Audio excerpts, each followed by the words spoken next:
Mercy Colton set a plate of beans in front of the foreman, and Dutch Rourke tipped it onto the floor. "Feed the dogs first," he said. Then, the woman. She didn't flinch. She picked up the tin plate. At the long table, 22 hands watching, he leaned back. "You cook and you count nothing, woman. Leave the numbers to men." She wiped the boards clean and said not a word. That night, by the candle stub, she opened the little ledger she'd kept 3 years and started a new column no man at that table would ever see coming. If you've ever been treated as invisible by your own family, this story is for you. Subscribe and comment what city you're watching from. Because what she wrote by that candle takes them all down. She set the plate down soft. Beans, salt pork, a good spoon of drippings the way Dutch Rourke liked it. He looked at the plate. He looked at her.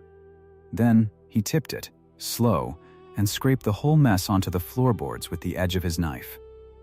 "Feed the dogs first," he said. Then the woman. Mercy Colton did not flinch. She picked up the tin plate off the boards and wiped it on her apron. She said nothing at all. That was the first supper. There were worse. Come the long table, 22 hands watching, forks halfway to their mouths, Rourke leaned back and said it loud, so it carried to the far bench.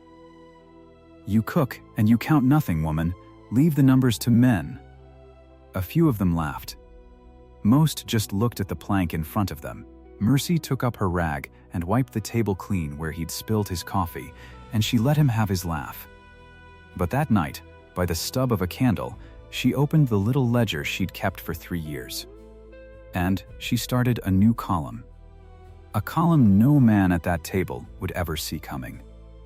If you've ever been treated as invisible by your own kin, by the very people you feed and sit up nights over, then stay with me, because this one is for you. Mercy Colton came to the bar Circle K in the spring of 1871. A widow with a good hand for biscuits and a better one for figures nobody asked about. She came up the wagon road in April with the mud still deep in the ruts and the last snow lying gray in the north draws. She had one trunk, a Dutch oven black as a stovepipe, and a way of standing that told a man she'd buried somebody and gone on standing anyway.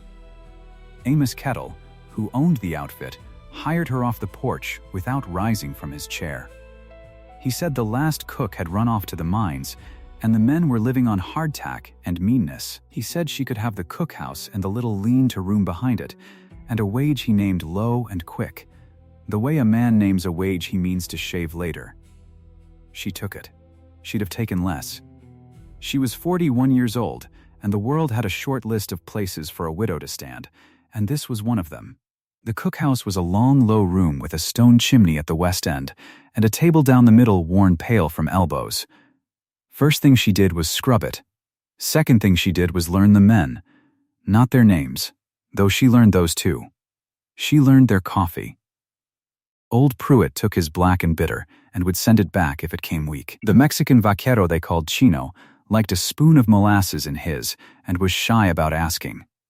Young Eli, who couldn't have been more than 17 and had a neck like a plucked bird, took his coffee the color of a saddle because he thought that was how grown men drank it, and then made a face at every swallow. Mercy started cutting his with milk when nobody was looking. She never said a word about it. He never had to make the face again, and never knew why. 22 men. She learned all 22 cups. That first summer the drought came down hard. The powder ran thin, and then it barely ran at all. The grass went from green to straw to nothing, and the cattle drifted farther every week hunting a bite, and the men rode longer for less. A tired man is a mean man, and a hungry tired man is a danger to himself, so Mercy fed them. She fed them when the flour got dear, and she fed them when Kettle came back from town 3 days late with less than he'd left with. She made a stew stretch that had no right to stretch. She kept biscuits coming out of that Dutch oven at 4 in the morning, and she had coffee hot before the first man pulled his boots on in the dark. When the fever went through the bunkhouse in August, she sat up with them. Not one night. 9. She wrung out rags in the last of the cool well water and laid them on the boys who burned, and she spooned broth into the ones too weak to hold a cup, and she buried nobody. The doctor was 40 miles off and cost money the outfit didn't spend, and she never sent for one, because she was the one they had. Nobody paid her a cent extra for those 9 nights. Nobody thought to. In September, a green colt came over on Eli's hand and crushed 2 fingers flat as a shingle. The boy went white and sat right down in the corral dust. Mercy came out with her scissors and her needle and a bottle of carbolic she'd bought with her own coin, and she set what could be set and drew off what had to come off, and she talked to him low the whole time like you'd gentle a horse. She never sent a bill. There was no bill to send. She just wrapped his hand and told him to keep it clean and be at breakfast. And he was. This was her family. She'd tell you she didn't think of it that way, but she did. 22 men and a boy, and she fed them and mended them and kept their cups the way they liked, and she asked nothing back. Nothing at all. Just to be let alone to do it. There was one more thing about Mercy Colton that the outfit never troubled to learn. Before the Bar Circle K, before the widowhood, she'd kept her husband's books. Ben Colton had run freight out of Cheyenne, 6 wagons, 12 mules, a route north to the forts, and Ben Colton could load a wagon and cuss a mule and charm a paymaster, but Ben Colton could not add. Mercy could. Every waybill, every ton, every dollar owed and owing, every mule shoe and axle grease charge for 11 years had gone into her hand and come out square. When Ben died of a bad lung in a bad winter, the man who bought the outfit off her looked at those books and paid her more than the wagons were worth, because he said a set of books that clean was worth more than the mules. She'd carried that little skill north with the Dutch oven. She used it the same quiet way she used everything else. She just used it on the herd, because a body who feeds a count learns to keep it. The men rode out at dawn and Mercy fed them, and the men rode in at dusk and Mercy fed them, and the herd came past the cookwagon on the drives, and a woman standing at a wagon board with nothing to do but stir and wait learns to run a tally in her head to pass the hours. 200. 240. She knew brands.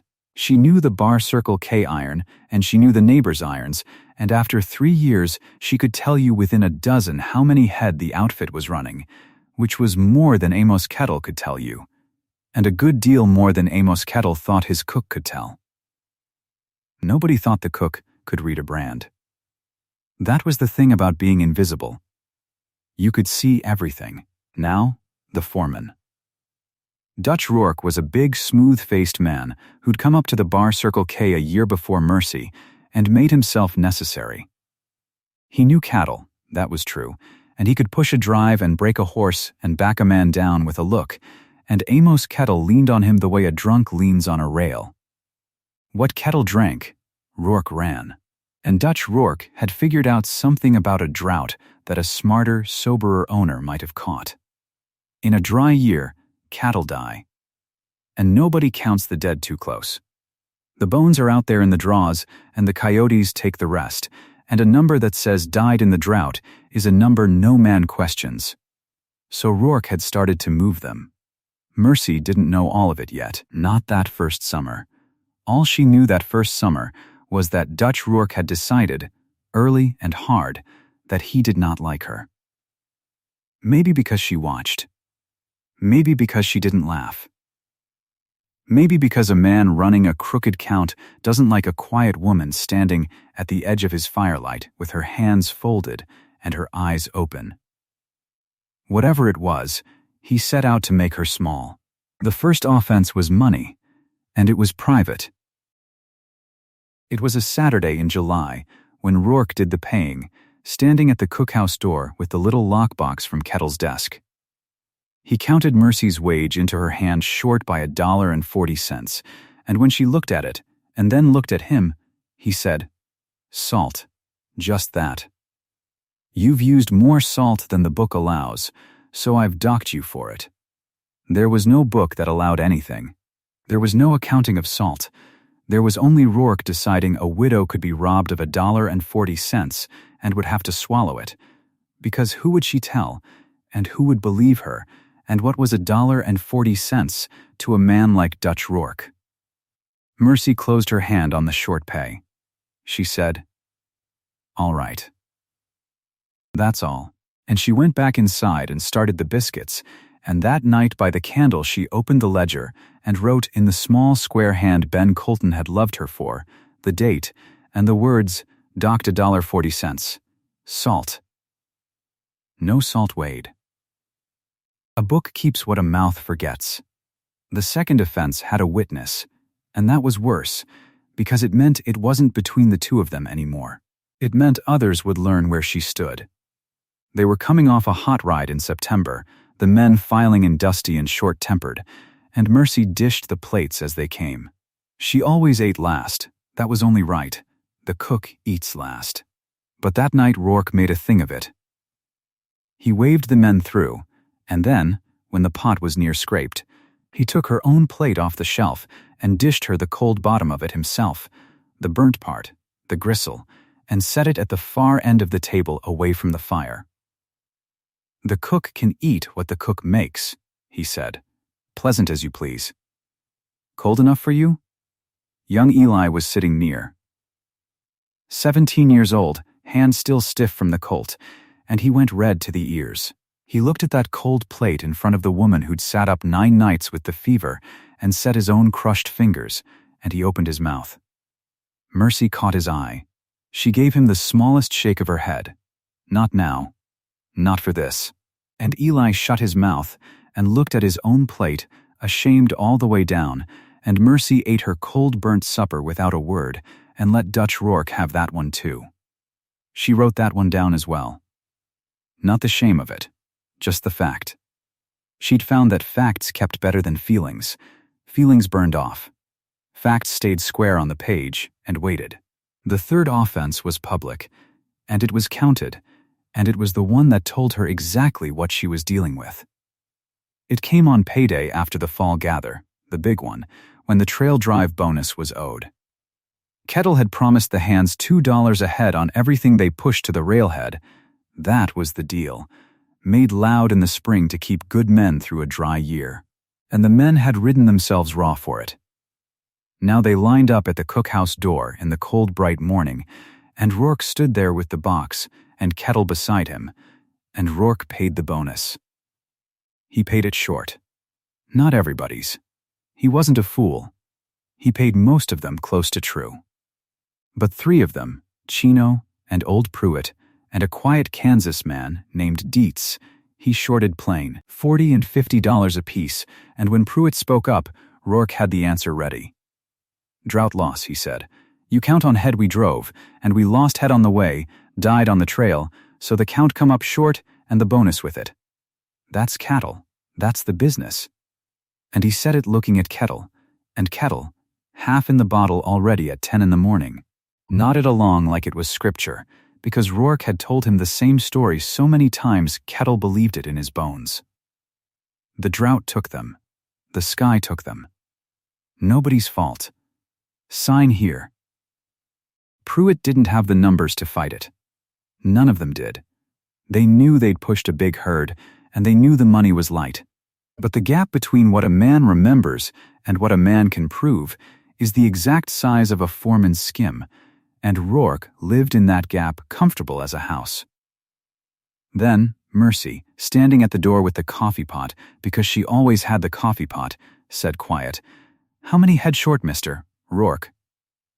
The whole line went still. A cook did not ask that. Rourke turned to her slow and smiled, and he made his voice big and kind for the crowd. "The woman counts spoons," he said. "Cattle are men's business. You stick to your beans, Mercy, and let men handle the herd." And the ones who wanted to stay right with the foreman laughed, and the ones who were being robbed looked at the ground, and Mercy filled Chino's cup and old Pruitt's cup, black and bitter the way he liked it, and said not one more word.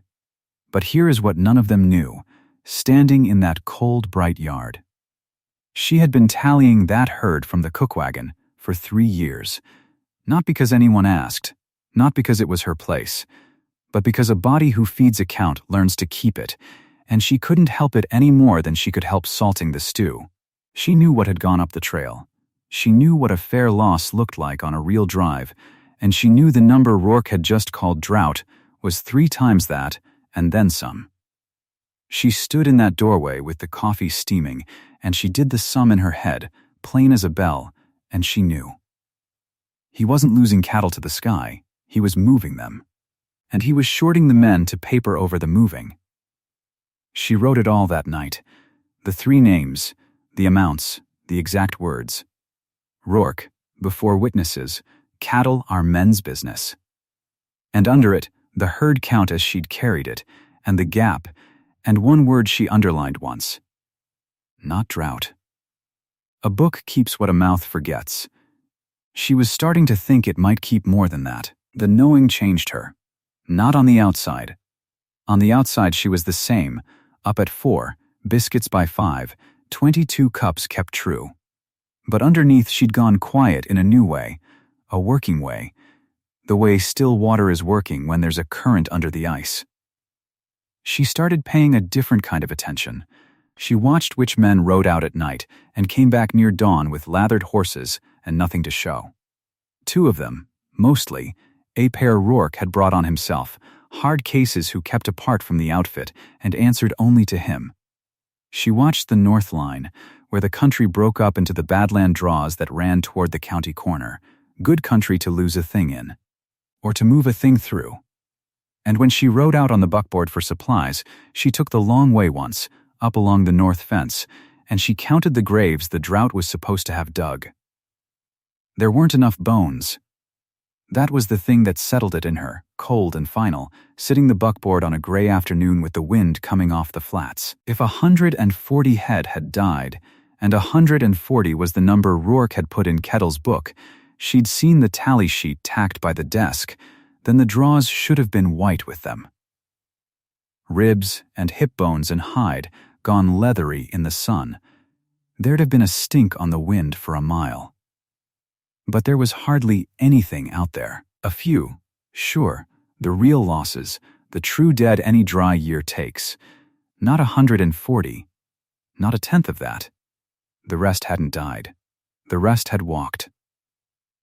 North, by night, with a running iron riding along to burn the Bar Circle K into something else once they were over the county line and into the hands of whoever Rourke sold to. 130 head, better, moved off the boss's own range and turned into money that went into the foreman's pocket, and the whole thing papered over with a lie about the weather and paid for by shorting the wages of men like old Pruitt who'd worked 40 years honest for other men's money.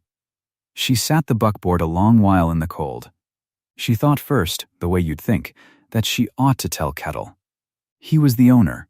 It was his cattle being stolen, his money, his outfit hollowed out from the inside by the man he trusted most. Surely he'd want to know. Surely a man robbed wants to know he's robbed. So she tried. She picked her time, an evening when Kettle was only half drunk instead of whole drunk. And she came to the cookhouse door, where he sat on the step with a jug, and young Eli was there too, splitting kindling, close enough to hear it all. She stood in front of Amos Kettle with her hands folded in her apron, and she said it plain, no hedging, the way you'd tell a man his barn was afire. "Mr. Kettle, your losses aren't the sky." He looked up at her, bleary. "You're not losing cattle to the drought," she said. "Not the numbers Rourke's putting in your book. I've counted the draws. The bones aren't there. Those cattle didn't die, sir. They're being drove off your range at night and rebranded, and your foreman's writing them dead and shorting your hands to cover the money he's making off you." For a moment Amos Kettle just stared at her, and then he laughed. Not mean, even. Worse than mean. Easy. He laughed the loose, comfortable laugh of a man who cannot make himself believe a hard thing when an easy thing is right there, and he waved his jug at the whole idea like brushing off a fly. "Mercy," he said, "you make a fine biscuit." He shook his head, still chuckling. "Dutch has run this outfit through the worst dry year I ever seen, and kept me solvent. And you're going to tell me, the cook's going to tell me, that Dutch is a rustler off the strength of some bones you didn't find on a walk. He took a pull off the jug. The drought took them. The drought took half the territory's cattle. Go on in and leave the men's business to the men. Now, there's a good woman. There it was again. The men's business. Leave it to the men. Young Eli stood by the woodpile, with the axe hanging in his hand and his jaw set hard, and he looked at Mercy like he wanted to say something, do something, take her side out loud. And Mercy gave him the same small shake of the head she'd given him at the cold supper table, and Eli held his peace, though it cost him. Mercy said, "All right, mister, kettle," same 2 words she'd said to the salt, to the cold plate, to all of it. All right. And she went inside. But something had turned in her, standing in that doorway, hearing an honest man laugh off the truth she'd handed him. She'd thought she was carrying a warning. Now she understood she was carrying a thing nobody would take from her hands. Kettle wouldn't hear it. The men couldn't prove it. Rourke owned the words in the yard and the numbers in the boss's book. If she stood up at the long table and shouted thief, she'd be a hysterical widow, a cook who'd got above herself, and Rourke would smile his big kind smile and have her gone by Sunday, and the stealing would go right on. So she would not shout. She had never once in her life gotten anywhere by shouting. She would do the one thing she was better at than any man on that outfit, better than Rourke, better than Kettle, the thing they'd all agreed a cook could not possibly do. She would keep the count. She would keep it so true and so full and so square that no laugh could wave it off. Not a warning, not an accusation.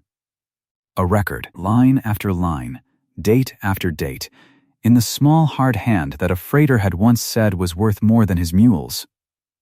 That night, she didn't just tally, she started to build. She got out the ledger and turned past the wage entries and the salt and the cold plate, and she began a proper set of books on Dutch Rourke's theft. She wrote the herd counts by season, 3 years of them, her own true numbers set against the numbers off Kettle's tacked-up tally sheet, so anyone could see the gap open and widen like a wound. She wrote the dates of the night rides, the ones she'd marked, and the 2 men's names who made them. She wrote the payroll shorts, Chino, Pruitt, Dites, the amounts, the day, the words Rourke used. She wrote the empty draws and the bones that weren't in them. And she began, careful and slow, to get at the last piece, Rourke's own ledger. Because a man that careful kept books too. He had to. You can't move 130 head over a year and remember which and when and to whom and how much you were paid. You'd cheat yourself or leave a trail. Rourke kept his figures in a black-covered book he carried in his coat and worked on some nights at the little desk in the tack room by lamplight, thinking himself alone. Twice now Mercy, coming through with a plate of something for a man working late, had passed close enough behind him to catch a glimpse, columns, dates. A running iron drawn in the margin like a doodle a guilty man makes without knowing. She hadn't been able to read it, not all of it, not yet. But she'd seen enough to know it was there.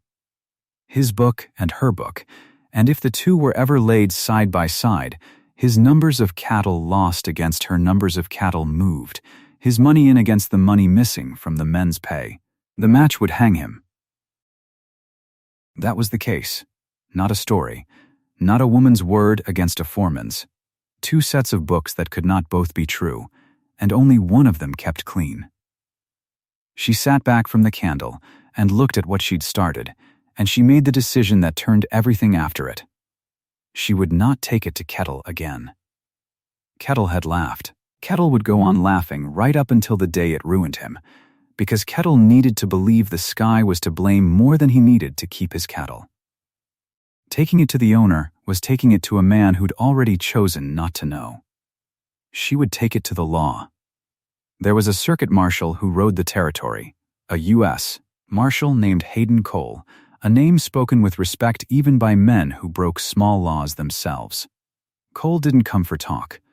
Cole came for proof.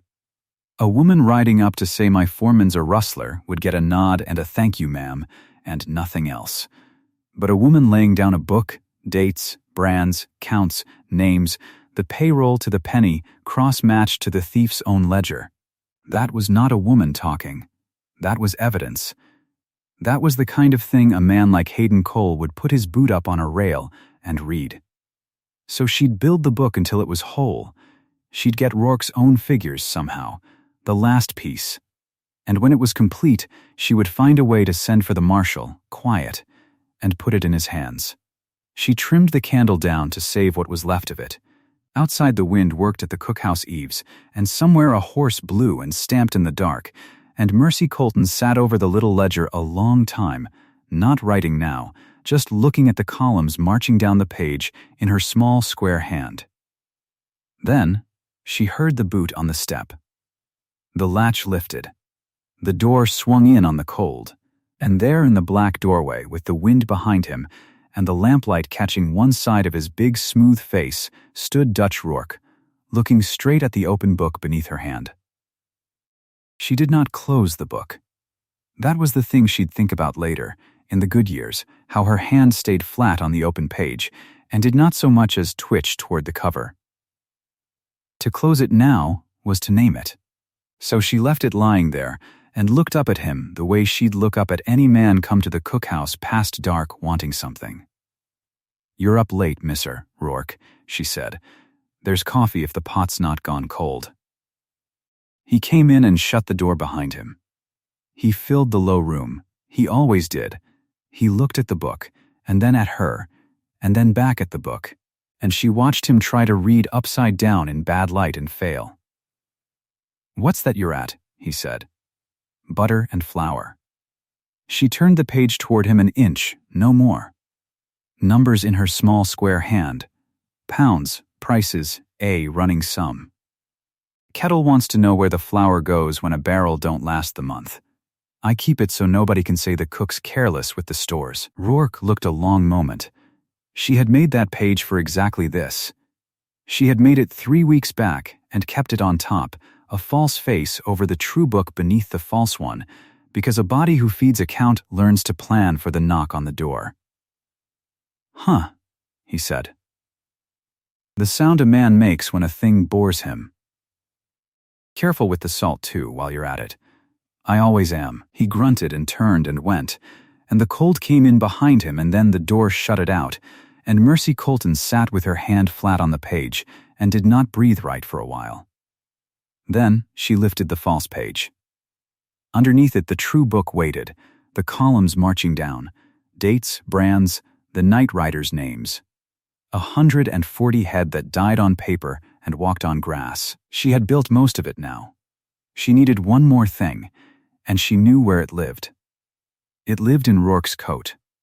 She had seen it twice. A black-covered book he worked on at the tackroom desk by lamplight when he thought the yard asleep, columns of his own, dates of his own, and a little running iron drawn in the margin like a man doodling the tool of his trade. His book and her book told the same story from two sides. Lay them together, and no drought on earth could stand between them. So she cooked. That was the plan, and the plan was to be exactly what they already believed her to be.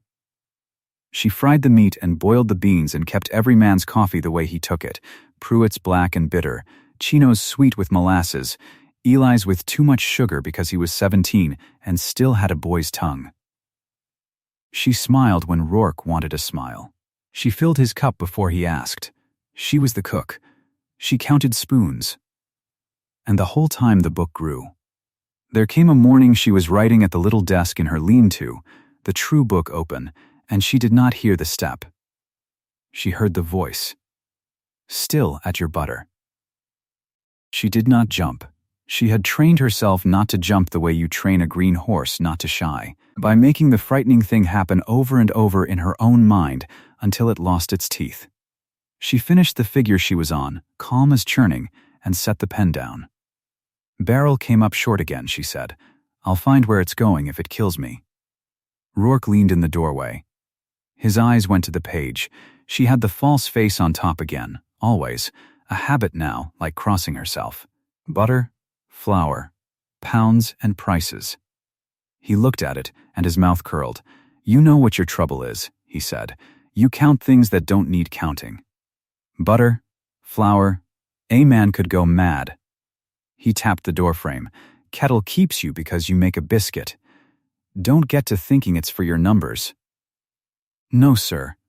Cattle are men's business." "Yes, sir." He held her eyes a second longer, looking for something, some flinch or flush that would tell him there was a woman under the cook with thoughts in her. She gave him nothing. She gave him a tired widow who kept butter accounts because a mean man had scared her into it. He snorted and pushed off the frame and went, and his spurs rang down the yard, and Mercy sat still until they faded. Then she lifted the false page and looked at the true one and let out the breath she'd been holding since spring. It was Eli who nearly undid it. He came for the noon meal with his crushed fingers still splinted the way she'd bound them, the hand she'd doctored with the carbolic she'd bought with her own $1.40, and he was so full of what he knew that he couldn't hold it. She saw it in his face the second he ducked under the lintel. A boy can't carry a secret the way a grown woman can. It sits on him like a fever. "Miss Mercy," he started, low, glancing back at the yard. "When's the—" She looked at him. That was all. She looked at him the way you'd look at a child about to step off a roof, and the look shut his mouth like a hand across it. He went red. He sat. He ate his beans and said not one word more, and she moved down the table filling cups as if nothing at all had passed, and Rourke 20 feet off eating with his hat on saw none of it. After, when the others had gone back to the branding, she caught the boy by the sleeve at the door. "You near got us both killed," she said, gentle and cold at once. "I'm sorry. I'm sorry, I just—" His eyes were wet. "I want him to pay, Miss Mercy. For what he done to Pruitt and Chino and Dietz. For that $1.40 he took off you over salt you never used. For every plate he scraped on the floor before he'd let you eat." "I know it." She softened. She was always softening for this one. He was the nearest thing to a son the drought had left her. But wanting a man to pay and making him pay are two different roads, and the second one's quiet. "You hear me?" Quiet as flour settling. She reached and took the true book off the desk, wrapped in oilcloth against the damp, and she pressed it into his good hand. "There's a barrel of flour in the corner, half gone. Bury this in the bottom of it, deep, and pack the flour back over. Nobody digs to the bottom of a flour barrel but me. If a day comes I tell you to take it and ride, you take it and ride, and you don't look back, and you don't tell me twice. You ride the county road north till you find the Marshal." "Cole?" You put it in his hand. And no other. Can you do that? I can do that. Say it back. Bury it deep. If you say ride, I ride. North Road. Put it in Cole's hand, and no other. Good boy. She let him go, and she watched him carry the oilcloth bundle to the barrel like it was a live coal, and she thought, it's not just wanting him to pay. She caught herself even in the thinking, the way she'd learned to catch a stitch before it dropped. It was justice. Plain as that. She turned the fancy word out of her head and put the plain one in. Then, she wrote to the Marshal. She'd been 3 weeks getting the letter out by a freighter she trusted, a man who'd known Ben, a few dry lines that said only, a matter of law at the Bar Circle K worth your riding for. Come to the county road north, and I'll send the proof out to meet you. She named a day. The day was near now. She lay awake counting the nights the way she'd once counted head from the cookwagon. And she got the getting Rourke's book part of it settled in her mind, and then the plan came apart in her hands, because Rourke smelled it first. He came at dusk on the day before. She never knew what tipped him. Maybe the freighter talked. Maybe a man like that just feels the noose the way a horse feels weather. But he came at dusk with 2 hands behind him and his face gone flat and terrible, and he threw open the cookhouse door without a word and started tearing the place apart. "Where is it?" he said. Not a question. He pulled the flour bin over and it burst white across the floor. He kicked the Dutch oven off its hook. He swept the shelf of tins to the boards. "Papers. You been keeping papers?" "Where? I keep the store account," is all. She was on her feet, hands out, playing the frightened cook to the hilt, because the frightened cook was all that stood between him and the barrel in the corner. "Mr. Rourke, please, you're wrecking my kitchen, store account." He found the little desk. He found the drawer. He found the false book, the butter and flour book, the decoy she'd kept faithful for exactly this hour, and he snatched it up and thumbed it. And his eyes ran down the columns of pounds and prices and butter and flour, and something in him let go a notch. "This it," he said. "This what you been scratching at. That's my store account. Please give it back. Kettle want to see." "Kettle," he laughed, an ugly sound. "Kettle sees what I put in front of him." He looked at the little book of butter and flour, the harmless thing, the cook's mad careful numbers, and he believed it whole because he had always believed her small. He crossed to the stove and lifted the lid off the coals. "You want to count something," he said.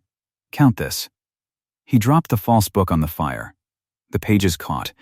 He stood and watched them curl and blacken with a grin spreading up his big, smooth face, watched the cook's scribble go to ash, and he thought he was watching his ruin burn.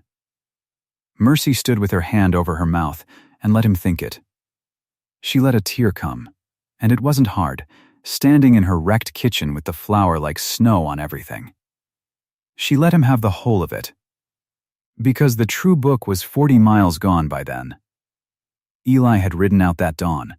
Rourke put the stove lid back and looked at her, gentled now, a man who'd solved his problem.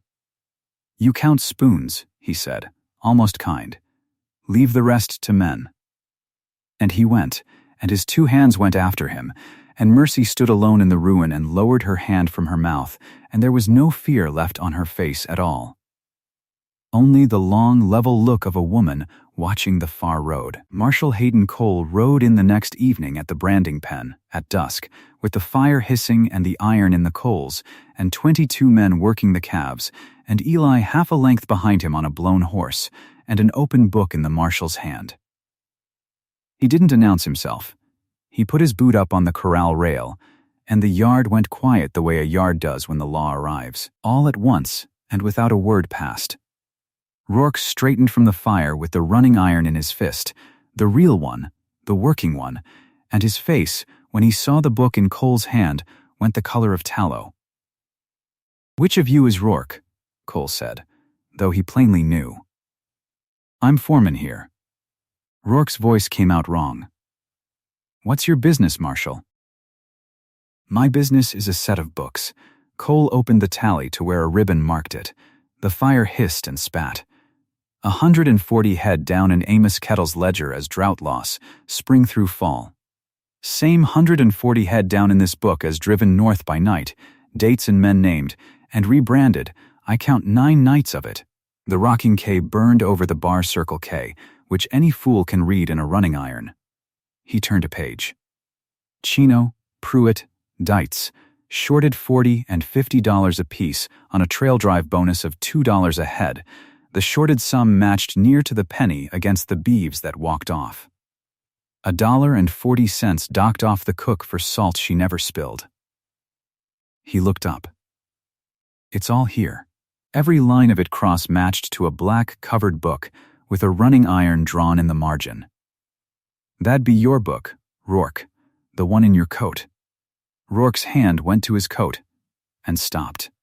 That's a cook's scribble, he said. That's a woman's fancy, Marshal. You can't stand there, and it's evidence, Cole said, flat as a table. And it's signed with a date you can't outrun. You'd take the word of a... Rourke's voice cracked clean up the middle. She burns butter and counts spoons. I saw her book. He stopped. He heard himself. He heard the trap close in his own mouth, and his eyes went to Mercy standing quiet at the edge of the firelight, with her apron on. and her hands folded.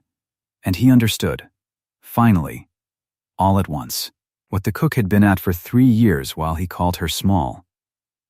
"You saw a book," Mercy said, her voice carried in the still yard, level and dry. "You saw the one I let you see." Cole nodded at Eli.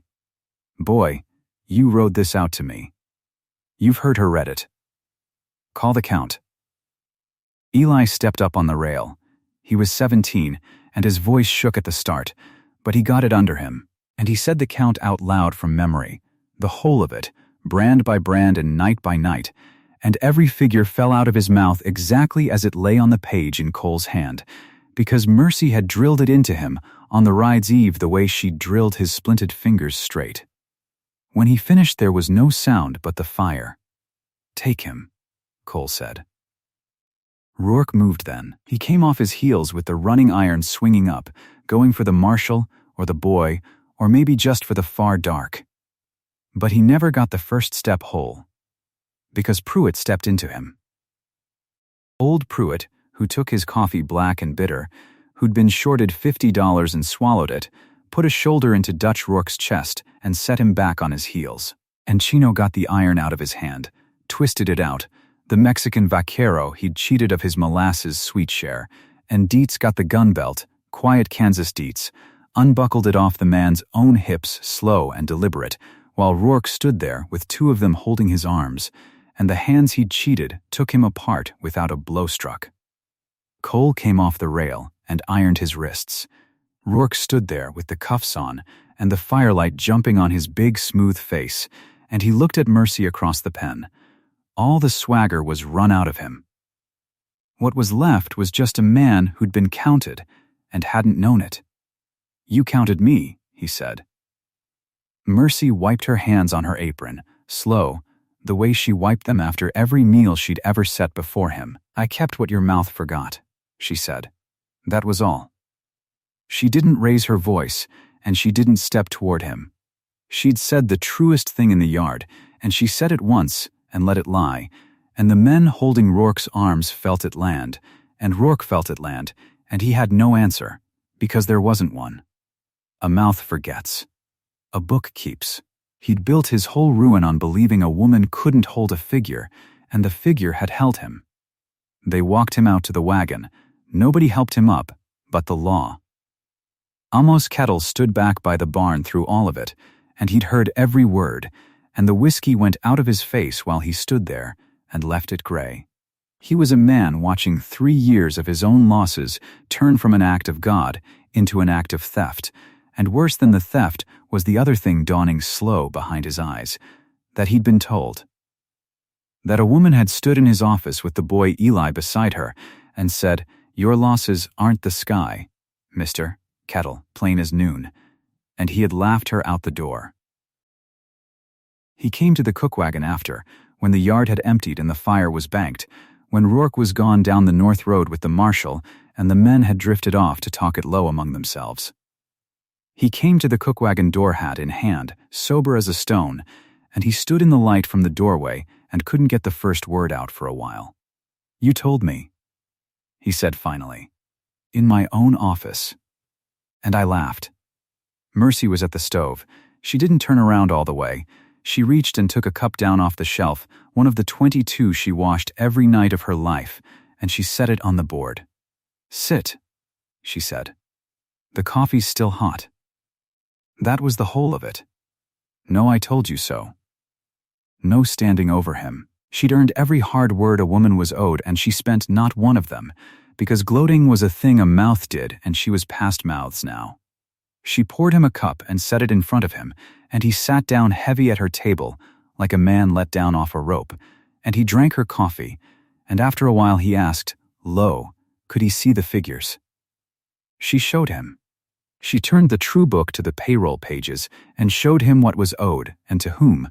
Chino $40, Pruitt $50, Dietz $40 and change, her own $1.40 sitting at the bottom of the column in her small square hand where she'd entered it the night he docked her.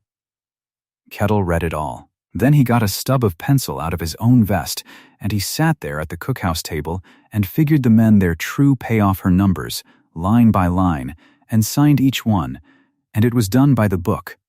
The same book that hanged his foreman paid his hands. He signed her $1.40 last. He didn't say anything about it. He just signed it, and pushed the page back to her, and drank the rest of his coffee, and got up and put his hat on, and went out into the dark a smaller and a straighter man than he'd come in. 1 year later there was a new tin roof on the cookhouse. It made a sound in the rain Mercy had come to love, a low, steady drum. And she'd sit under it of an evening on the porch she'd talked Kettle into building, and listen to it, and not have to think about a leak over the flour.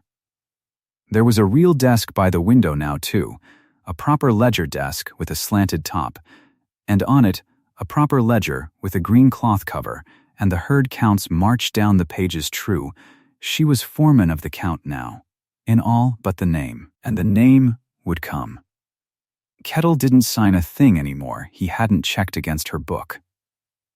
Eli sat on the top step most evenings with a lamp, reading figures aloud to learn them. His fingers had healed straight. He read slow, but he read sure, and Mercy would correct him from her chair without looking up from her mending. And the coffee steamed on the rail between them the way it had steamed for 22 men through drought and blizzard, except now it steamed for a herd that counted true and a payroll that paid to the penny. Word came up the road sometimes about the others. Rourke was breaking rock at the territorial prison, they said, 3 years of it and more to run. And a man who'd once scraped a plate on the floor to feed the dogs first now stood in a line for his own beans and ate them cold and said nothing, because there was no one to hear him if he did. And Kettle's outfit ran solvent now, black in the books for the first time since anyone could remember, run tight and honest by a cook the foreman had mocked. And folks 40 miles off had started to say the Bar Circle K was the best-kept spread in that part of the territory, and they weren't wrong, and the keeping of it sat right there on the ledger desk by the window under the new roof. Mercy set her mending down one evening and looked out at the herd bedded on the flat, dark shapes against the last of the light. And she counted them out of habit the way she always had and always would, and the count came out right. Eli looked up from his lamp. "You always know," he said, "before you even count. How's a body always know?" She thought about it. The rain hadn't come, but the smell of it was on the wind, and the coffee steamed, and somewhere out on the flat a horse blew and stamped in the dark the way one had that first cold night 3 years past when she'd sat over a candle stub and made her choice. "A body who feeds a count learns to keep it," she said. "That's all it ever was. I fed those men, so I knew those cattle, and I wrote down what I knew because a mouth forgets and a book don't." She picked her mending back up. They thought that was the smallest thing on the ranch, a cook with a pencil. Turned out, it was the only thing they couldn't burn. Eli went back to his figures. The lamp burned steady. The new roof waited on the rain, and the herd counted true, and the woman they'd mocked sat keeping the book that kept them all. If you've ever been counted small by folks who never bothered to check your numbers, tell me the town you're watching from tonight. The scent of coming rain sat thick in the air, damp and green and heavy with promise. The kind of smell that makes cattle restless and horses shift their weight from hoof to hoof in the dark. Mercy breathed it in slow. She'd learned to read weather the same way she'd learned to read men, not by what they showed you, but by what they kept back. The small tensions and silences that told you more than any word spoken out loud ever could. She ran her thumb along the edge of the ledger page. The paper had softened from handling, the corners worn to a gentle curve. 3 years of mornings and evenings had pressed themselves into that book the way weather presses into wood, and the grain of it now was hers. Her hand, her numbers, her watch kept faithfully over every head that grazed this ground. The lamp on the rail threw a warm circle out across the step, and not much further. Beyond it, the dark was absolute, the kind of dark that belongs to open country, wide and full of small sounds. A nighthawk somewhere. The creak of the water trough settling. The low, contented breathing of the herd spread across the flat like a rumor of warmth against the earth. Eli had his finger under a column of figures, lips moving faintly. He was getting better. The numbers came slower for him than they did for her, but they came honest. And honest slow was worth more than fast and wrong. She'd told him that once, and he'd written it at the top of his practice page, and she'd never asked him to, but there it sat, in his careful hand, every time he opened the book. She looked at his profile in the lamplight. The boy had grown some, not just in height, but in the way he held himself, the set of his jaw when he was working a problem. He didn't hold his breath over the numbers anymore, didn't brace for them the way he used to, the way a man braces for a thing he expects to hurt him. The coffee had gone cooler than she liked. She wrapped both hands around the cup anyway, for the shape of it more than the warmth, a familiar weight. 22 men she'd poured for. Now 2, and the ranch quieter for it, and the books cleaner, and the stock fatter on ground that had been bled half to ruin by men too proud to eat at the same table as the person keeping them alive. There is a particular satisfaction that doesn't make any noise. It doesn't announce itself. It just sits with you in the evening, patient and solid as good timber, and you know it's there the same way you know the foundation of a sound building, not because you can see it, but because nothing shifts underfoot. The wind turned and brought the rain closer. She could feel it now, that particular loosening of the air before the sky opens, the way the temperature drops just a half degree and everything goes still for a moment, the way the grass seems to lean in the same direction all at once. Eli put his pencil down and looked up at the sky. "Tonight, you think?" "Before morning," she said. He nodded, satisfied, and picked the pencil back up. The first drop came when she was halfway through her third check of the column she'd already checked twice. It hit the rail, dark and round as a coin, and then another beside it, and then the sound of them multiplied across the new roof above them. A steady, building rhythm like applause from a very long way off, from people who had waited a long time to give it. She didn't move from the step. Let it come. The roof would hold. She'd seen to it. The herd shifted in the dark, the sound of them rising briefly and then settling again.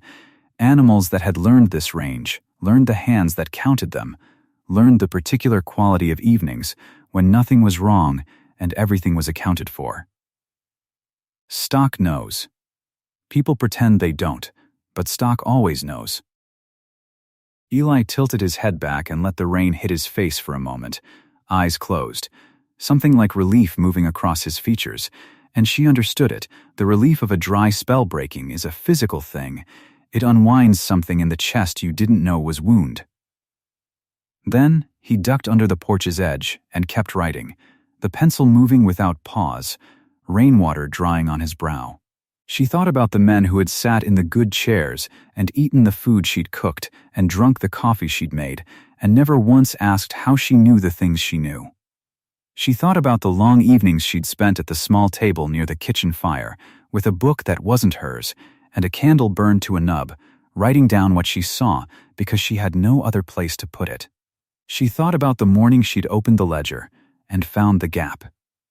The place where truth stopped and someone's comfort with the truth had decided to wander off, and she thought about the weight of knowing something that nobody else in that building knew, and carrying it through the breakfast service without spilling a drop. She thought about all of this the way you think about weather after it passes. With recognition, not anger. It had come. It had done its work. And what it had made of her was sitting right here on this step with a cup of coffee and a balanced book and a herd that counted true in the rain. The lamp sputtered once and then held.